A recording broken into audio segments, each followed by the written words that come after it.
Welcome! Today we're going to play with glazes. Or actually, not so much glazes, but we're going to play with oxides and stains and stuff to alter the look of glazes, which is very interesting. So I hope you will follow me. I will show you the different kinds of oxides that I'm working with, and I'm going to show you exactly how I apply it under and on top of glazes. And of course, you will see the final results of what we're going to do today. So welcome.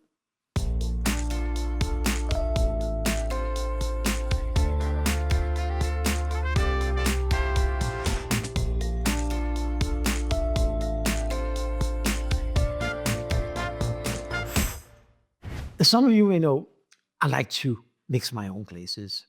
Or my own glazes may be a big word because I haven't invented any of the glazes. And I don't have to. There's literally thousands of glazes available, or glaze recipes available that have been developed over centuries. And to develop a truly original glaze, I think you more or less need to be a chemist, and I'm certainly not. But I know enough about glaze chemistry to be able to alter the glaze slightly. So two of my very favorite glazes are Floating Blue and Folk Art Guild. You can find recipes to them in glaze.org or in good books like John Britt's Midfire Glazes book. I really love his books. They're very good quality glazes. But everybody else can mix that same glaze, and depending, of course, on fire schedules and clay, they will look more or less the same. So a very easy and interesting way of taking a glaze that is a standard sort of glaze that everybody can use and make it your own personal glaze and make your pieces stand out much more unique, is to use oxides or stains or carbonates, but colorants that you apply under the glaze or over the glaze. And in this case, it's also flow together. That can be very interesting. Some of my favorite colorants is copper carbonate.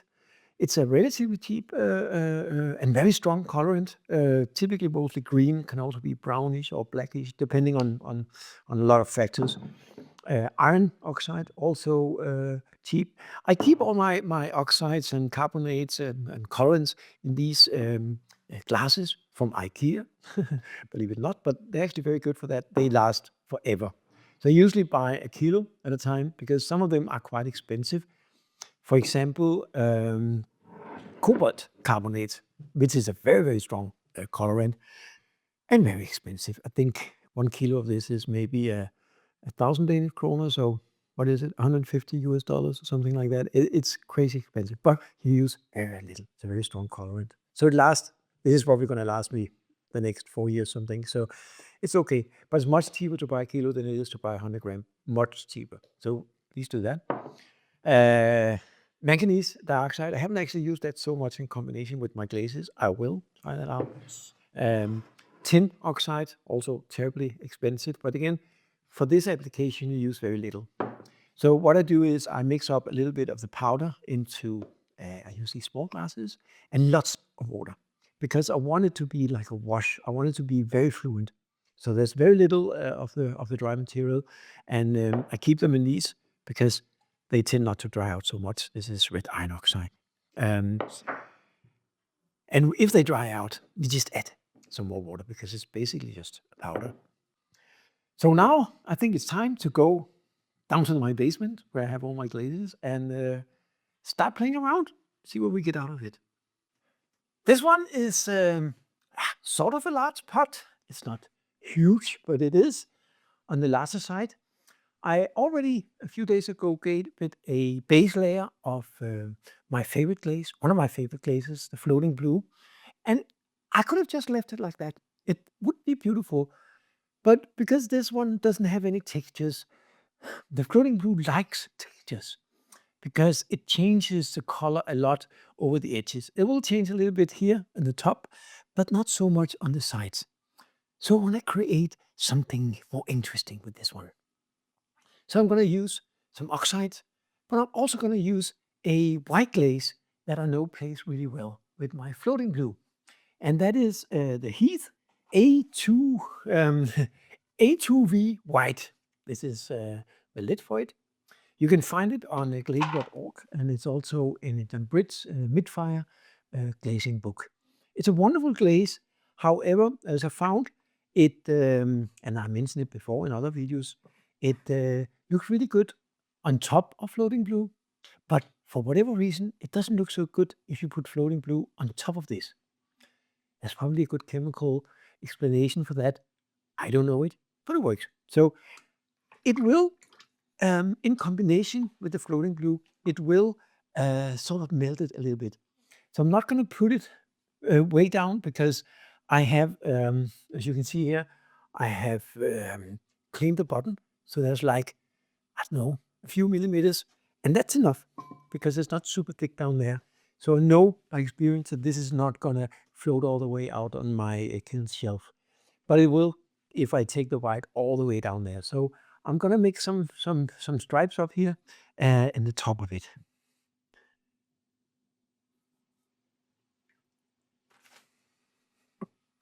Now it's going to be a little bit difficult to show you here because I'm actually painting on the wrong side. I have my eyes over here, and now I'm trying to paint it so you can see it. But this is sort of what I will do.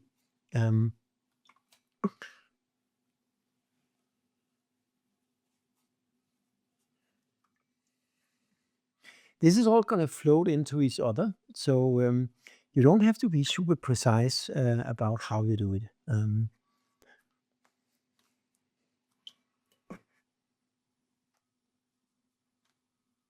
But don't paint, just sort of dip it on, because if you paint, you're going to scrape off the other glaze. I could, of course, also have used a airbrush, but I don't have a brush booth, and I'm brushing. I'm using my airbrush outside.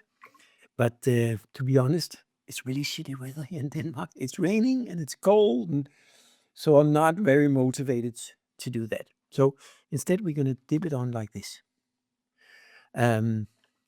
Also, I sometimes work with the oxides outside because I can sprinkle it around, do crazy things.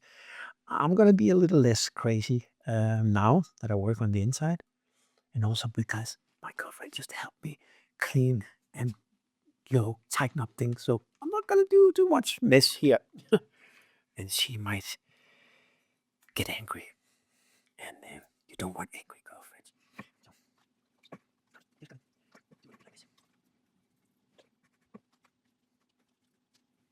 So I think that's going to be good for now. Because, as I said, I also want to work with some oxides. And you can basically work with all kinds of oxides. You can apply the oxides below the glaze or above the glaze, or both. It creates different effects, whether you do it under or over, and depending on the glaze. The problem is if you put it under and you put glaze on and you put something on top, you don't know where that first part is. So you're kind of working sort of in the blind. I haven't put anything under it, so I'm only going to work on top so you can see what I'm doing. So let's work through the different ones that I will be using for this. I like using different kind of brushes. These ones I love. I think they're called fan brushes, and I also like these Chinese ones. They can hold a lot. So let's start out with the copper. This is copper carbonate that are dissolved in water, and it can stay here for a long time. And then if it goes dry, you just add some more water because then it will just be powder, and that's fine. You want it, or at least I want it to be very fluent. It's very, very watery, which also can be sort of a challenge when you work with it. So be careful because it stains. But what I'm doing now, and again, it's a little bit difficult because I want to show it to you on the video, but I'm basically going to add some drips like this, some spots. I'll do it both on top of the white, but also I will do it in between.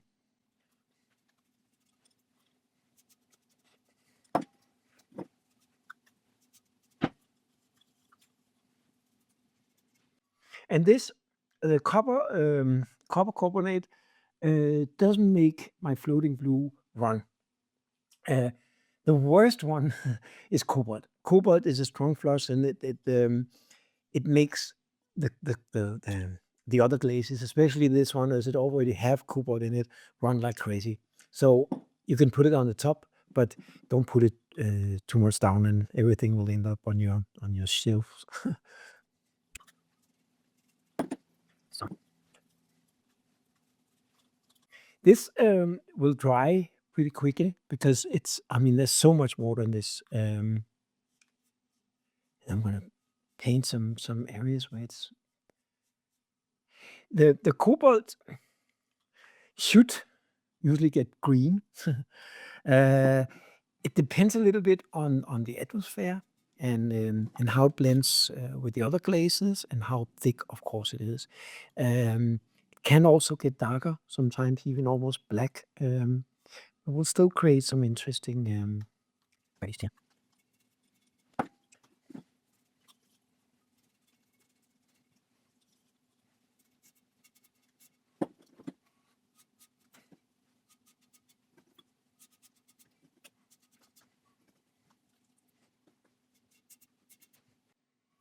So that was the copper carbonate. And I can see that I'm almost running out, but I have plenty of more, so we can mix up some more in a moment. Next up is the zinc. This is very reactive to whatever you put it on top. I'm not going to use so much of this, but it does sometimes create some interesting variations. So here I'm just going to drip a little bit, and I'm not going to go very deep with this because I never know how much it will run. It shouldn't be very runny, but I'm not too sure about this. So I'm just gonna add a little bit of this.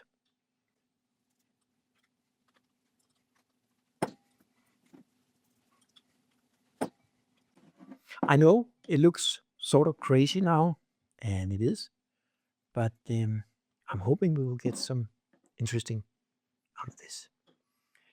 So that was the zinc. I'm also gonna do a little bit of the red iron oxide. And be careful with that. It's not because it's toxic or anything, but it does color crazy. I mean, if you get it out on anywhere, it just makes a mess. The good thing about red iron oxide is that it's very stable. It doesn't make it run a lot, and it works with almost any kind of glaze, in my experience. And then, of course, it's rather inexpensive.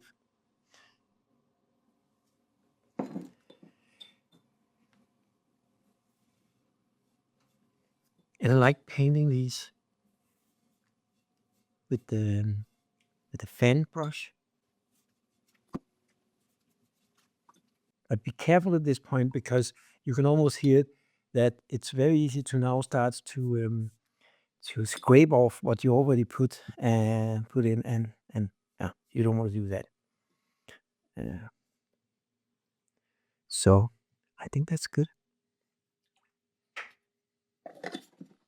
And if you got anything on you, wash your fingers now because, as I said, it's very red, which is good. Which is good. And now for the cobalt. And this is actually not a stain. This is or an oxide. This is a stain. It does contain cobalt, but it's not as strong as the pure cobalt oxide. You can also use cobalt carbonate. Um, I'm using already cobalt carbonate in. I don't know if you see this. I'm using cobalt carbonate in the glaze in the floating blue. But this is a cobalt stain, and it's a little less runny. But still, I don't wanna apply this very deep because it does make the glaze run, which is good. It just need to control it so it doesn't doesn't run too far. And this I haven't used for a while, so I need to mix it up so it's not too lumpy. So I'm mostly going to be using this on the top, like that.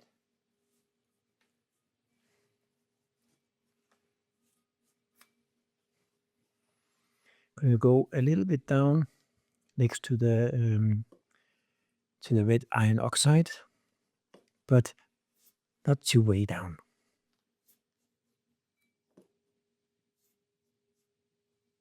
So this is my pot, and yeah, well, I think that's it. This is the sort of painting that I like. I'm not a very good painter, so don't ask me to paint a tree or even worse, a human being. But doing things like this, it's really fun. So now I can put this aside. It's still sort of tacky, so be careful how you move it around, and make sure you have clean hands, so you don't get anything in your clean area. And then make sure that you're clean, whatever surface you're working on, so you don't mess up your other pots.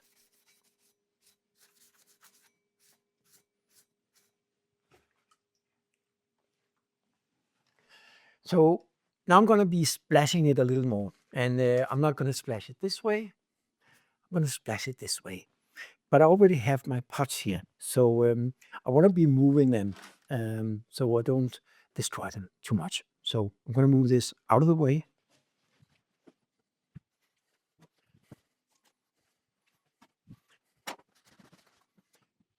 The next set of pots is have been reglazed, and this is what I showed you in last week's video. So these ones were originally glazed in a way that didn't turn out the way that I wanted it. So now I reglaze them. So there's another layer of glaze. Actually, there's 3 layers of glaze. First, 1 layer of floating glue, then a second layer on the top, and then a white layer in here. If I was to brush it on, I would have to dry it. I would use a heat gun to dry it. You can see the light is the same as the dark. This is just dry. This is not completely dry. But since we're going to splash it, it doesn't matter so much. You can use all kinds of brushes for splashing it. I like these ones again because they're nice and they don't contain too much, but they still keep the the stains of the oxides in a nice way. So again, we're going to start with carbonate. There's not so much left here. Actually, I'm just going to add a little bit more. Hold on a second. So now I mixed a little more of my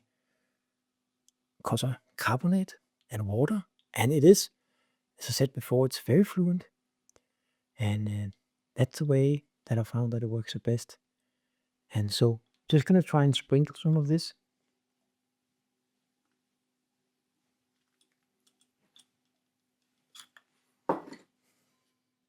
And see, it looks a bit crazy now, but I promise you, or I hope, this is going to look good. I'm also going to be using some of the cobalt stain. It's not so dangerous here because it's on the inside of a bowl, so if it runs down, it doesn't run completely crazy. We need a little bit of more water for this. So I'm going to do the same thing with this. And actually, I'm going to hold this up because I want to have a little more on the sides.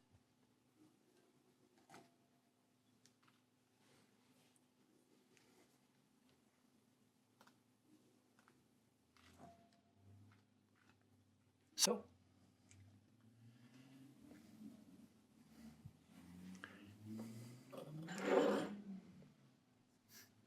and I'm not going to use the red iron oxide, but I am going to use a little bit of the zinc. And again, same way as I did with the large pot, I'm not going to use too much of this, but it will blend nice. with the others.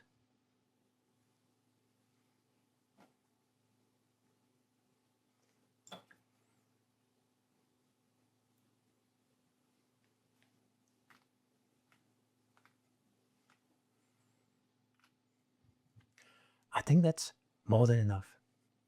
So now I'm just gonna let it completely dry, and I'm gonna make sure that there's no marks or, if I didn't scrape off with my fingers any of the glaze, and fix it if I did.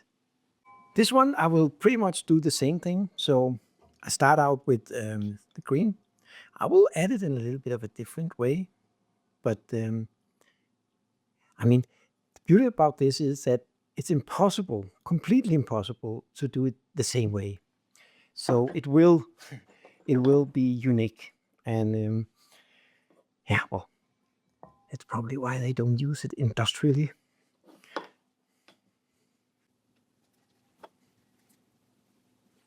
And so it's actually really, really fast. I also have a bunch of these small soup bowls, or whatever you want to call them. They've also been reglazed, but it doesn't really make any difference for this sort of application. For this one, I'm just going to use the cobalt carbonate. I'm going to apply it in more like a brushy way. It's a little more risky because there's a risk that I will scrape off the existing glaze, but I think I'm going to get away with this. Yeah, something like this. And then I'm going to add some of the red iron oxide.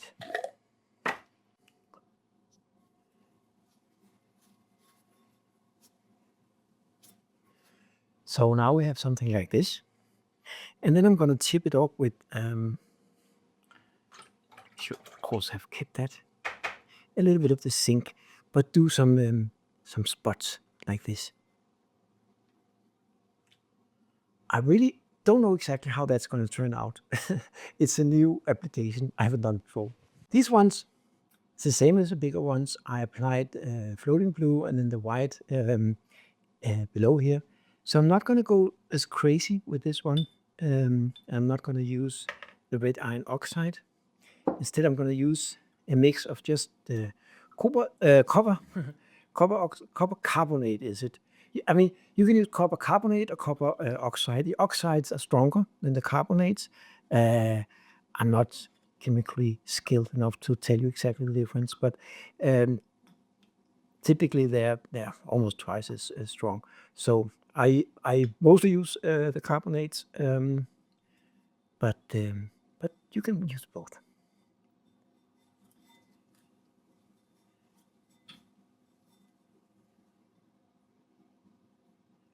So something like this. Just gonna add a few additional strokes of that.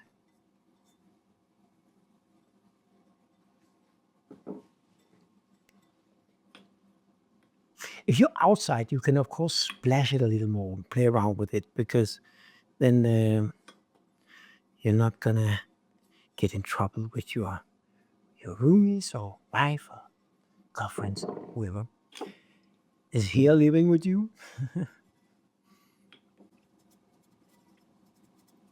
So I know it looks messy, and I can't promise you it will be great, but at least it's fun.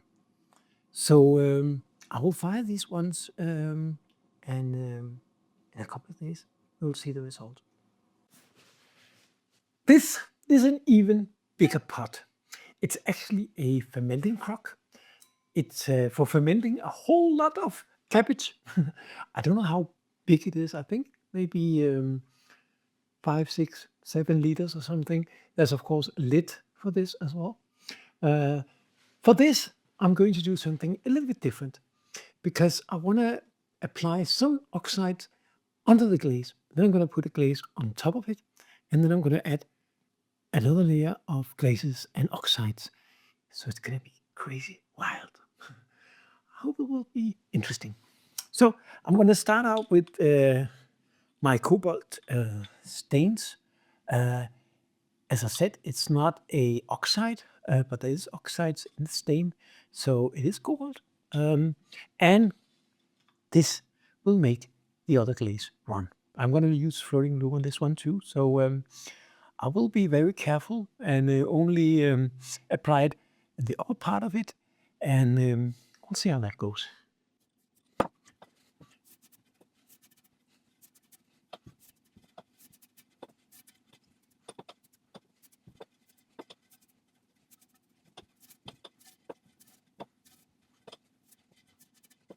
So, something like that. Or actually, exactly like that.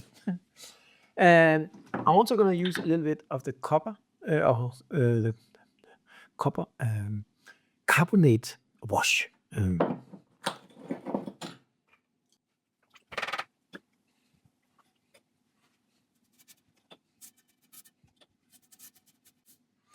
The copper doesn't make my glaze run, so I can take it a little further down the side.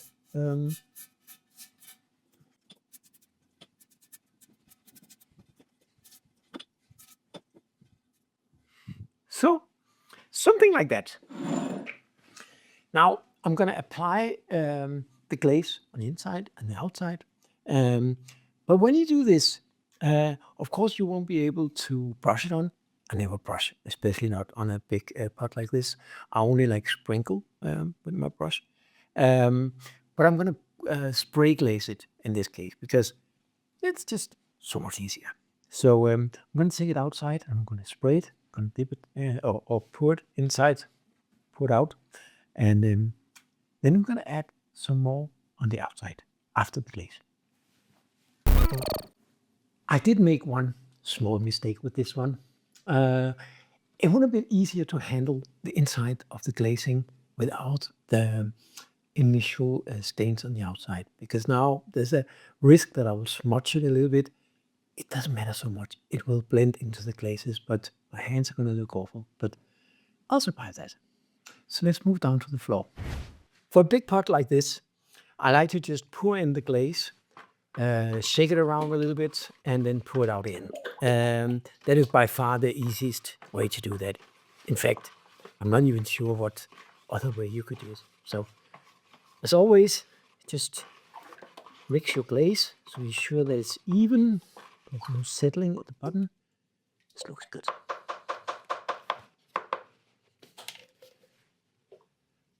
And we're going to use quite a bit for this.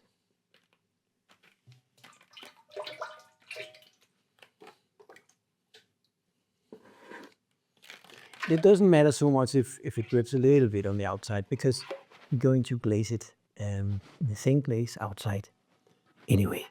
But just don't have too many drips.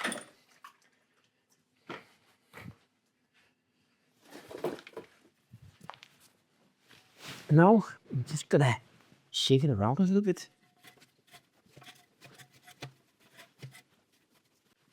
Oh, I'm gonna pour it out on the floor. I'm gonna try and pour it out in the bucket. That's probably gonna be best.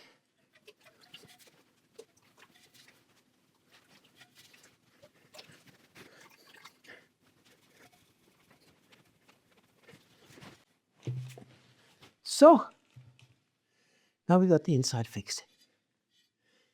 Oh, and if I sound a little bit out of breath, it's because I am. It's quite heavy and big, but it's gonna be good. So now we just need to glaze the outside, and I'll do that outside. Now we're ready to spray glaze this big pot.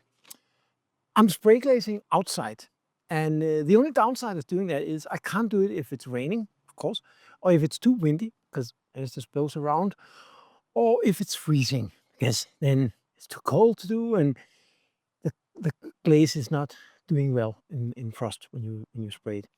But despite it's winter here in Denmark, it's actually not very cold. I think +8 or 9, and the sun is about to set, so or go down. So I only have half an hour to finish this, but that should be enough. So I will just fill up the spray gun and connect the compressor, and then I'm ready. I always use this sieve as a small kitchen sieve that I found. I put it over the top here to sieve in the glaze. Even though I did sieve the glaze just a couple of days ago when I mixed it, I want to make sure that there's no lumps in it when I spray.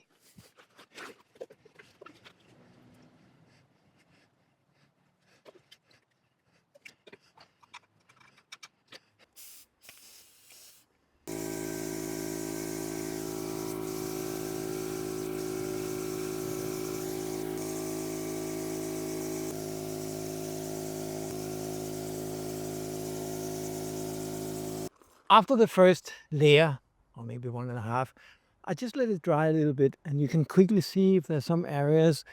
If it dries really quickly, it's probably because it was a thinner application, and then you need to give it a little bit more.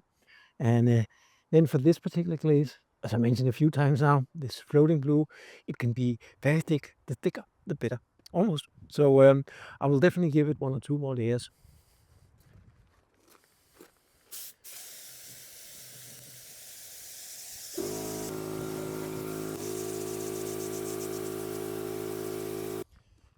So now I have a nice and sort of even layer of the floating blue. And of course, it takes some experience to know exactly how much to apply. And especially with spraying, it can be difficult. But I know this glaze pretty well, so I think this is going to be good. Next up is the white, the Heath A2 white, which I could also spray, but I'm just going to sprinkle it. Now that we're outside, we can go a little more wild without messing up my home. But as always, remember to stir it so you get all the dry particles out.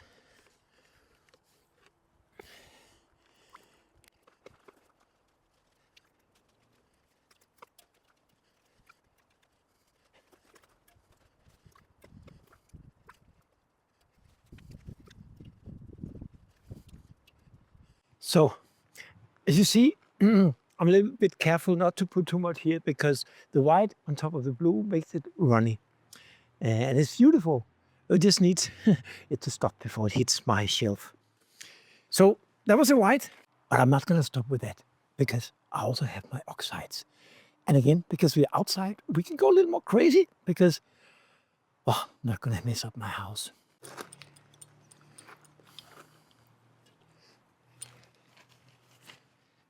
And remember, there's also something under it. So now we're adding first the oxides, then the floating blue, then the white, and then some more oxides.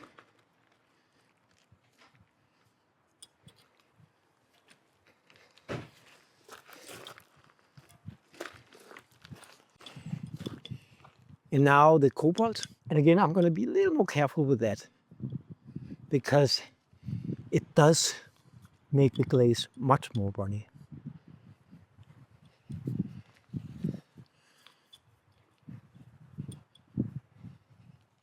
And of course now, as I mentioned, I have no idea where I put the other glazes or the other oxides under the glaze. I think that's going to be enough. And unlike under the glaze, I'm going to add some of the red iron oxide.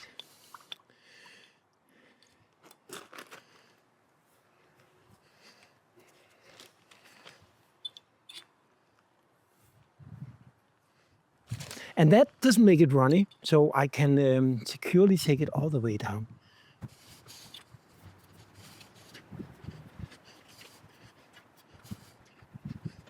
So.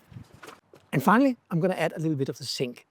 I'm still not, this is the one ingredient that I'm less experienced with. So I'm still, playing around with it. But so far, results look good.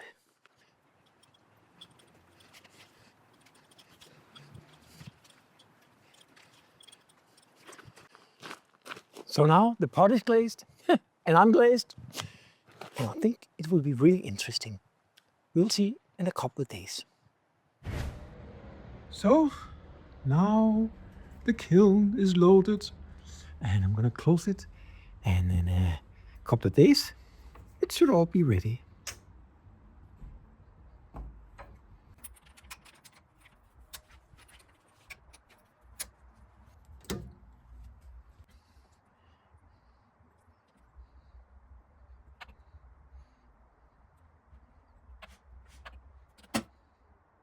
Good morning.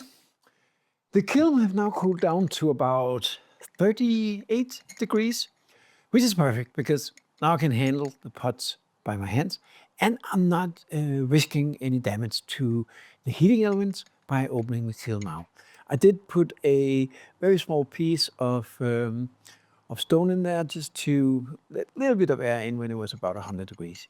So if you open it too early, there's a risk that your glazes may crack up or something.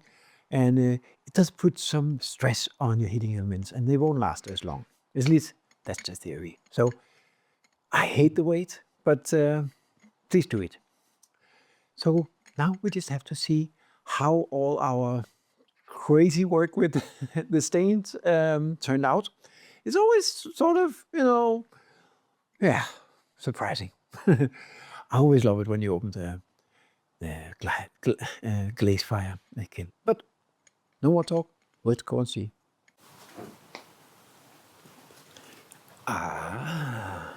First, look, it looks interesting. I have to get them out, of course, and we have all the bowls that we did underneath here. So I'll do that.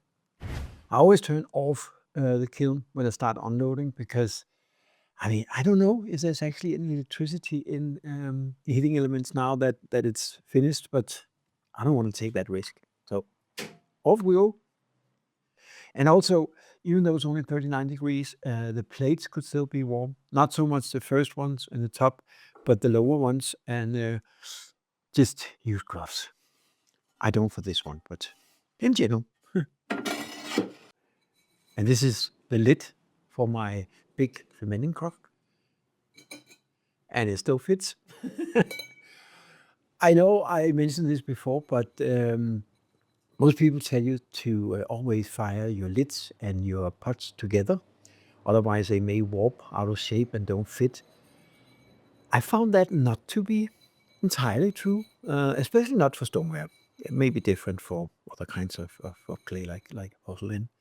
But the advantage of doing this is that I can glaze it almost down to the edge here, and I can glaze the groove or the gallery where it sits, and so it just looks better. And now for the big ones.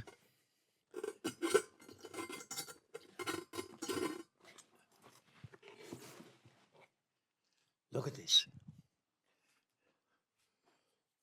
Look at this glaze. Isn't it something? I mean, this is just so much more interesting than the floating blue on its own. And now for the big fermenting crock. Oh my God, this is also amazing. This is sort of the same in a way, but still not entirely, but the way that it just, and see these little white spots? I think this is the sink. And we have the brownish patterns there. I think that's the iron oxide and the white that floats into it. I'm very happy. This is another experiment because this is porcelain. It's a bowl or shallow bowl that I didn't like too much. So I thought, why not try an experiment with my stoneware glazes? Or well, you can use the glazes for stoneware, porcelain, apparently. And I think this turned out really interesting too.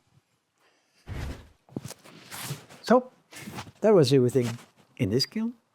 Now we'll go in and take a closer look at everything, and I'll take some pictures and I'll show you the results. All in all, I'm really happy with the results. It's not always it goes this well. Sometimes it fails completely, but then you can reglaze it again and try another time. But this is a very good example of a large vase where the base glaze is floating blue. And I love floating blue. And especially if you have textured surface, it will break really nice because the floating blue goes from floating blue, if you have the right application. If it's thicker, it will be more whitish. And then if it's thinner, it will be more brownish or manganese colored, like purplish. But this pot doesn't have any texture, so there's nothing for it to lift. So it would just be a clear floating blue, would be nice. but also it will look like a million other vases made with floating blue. But now I applied these different oxides on top of it, and this makes it a truly unique vase. I really, really love it. It's super shiny, so I get the windows in the vase here. You see the reflections. I also did some studio photos of this and the other pots that I will show you in the end, because it's really difficult to see the details on a video like this. But I think this one, instead of just being a normal blue vase that anybody could do, this is turning into something that is truly unique. I also did it on this porcelain, what do you call a shallow bowl or something, a tray. I'm not sure I like so much the green. It looks a little bit sick. And if you want to keep food on it, maybe it looks a little bit poisoned. But it's interesting enough, not the least because it's first time I use floating blue on porcelain. And it's funny enough, it's a little bit lighter, but that's just the different clay. But I definitely like it. Maybe not so much the green, but some of it is a little bit difficult to see, but some of it almost turns metallic. And I think it's one of the oxides. It could be the cobalt. And of course, this one is maybe my favorite, reglazed. And I kept the first layer with the sprinkles I made with the baked iron steel wool that was baked and then pulverized on here. But I could have just added the floating blue, but then we also added some stains or oxides that is mixing and making just really, really interesting variations in the colors. Anyway, I hope all this can be an inspiration to you. You won't be able to replicate exactly what I did. You will have different oxides, maybe. You will have different fire schedules. You will have different clay for sure. And but this is also the purpose. I mean, this is not for you to replicate. This is for you to be inspired to do something truly unique. And I hope we got that. So if you like this video and if you like more like this, please subscribe. You'll be notified about new videos. Or write a comment or share, whatever you like. I'm happy to hear from you all. And I hope to see you soon again. So, oh, by the way, I did take some photos of these and I'll show it in the end of the video. So please stay on for a couple of seconds more. Have a great day.